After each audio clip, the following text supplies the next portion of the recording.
So I got this package in the mail from Amazon. It just arrived. I want to point something out to you here I've noticed for a long time. Check this out. This package is 16 inches on this side.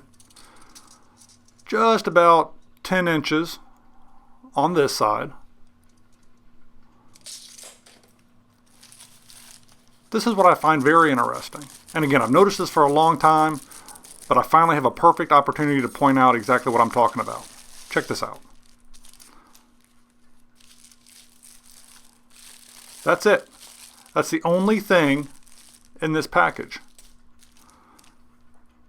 A washer. Actually, it's a hex flange for a project I'm working on. You'll see that video later. But that's it. That entire wasted packaging for an item that's that big. And I understand they could probably use big packages so that the items don't get lost in the trucks and stuff like that, but for a company that claims to be so environmentally friendly and,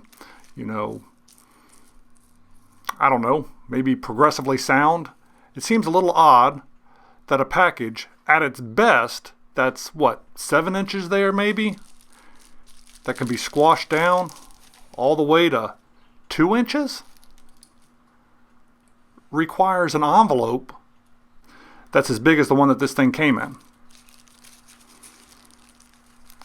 It's kind of curious to me. It's a question I had to ask. Hey, thanks for watching. Maybe, just maybe, I'll see you on the next video. If you enjoy videos about the randomness of our amazing world, consider clicking on the globe to subscribe, or maybe checking out one of the other videos right here.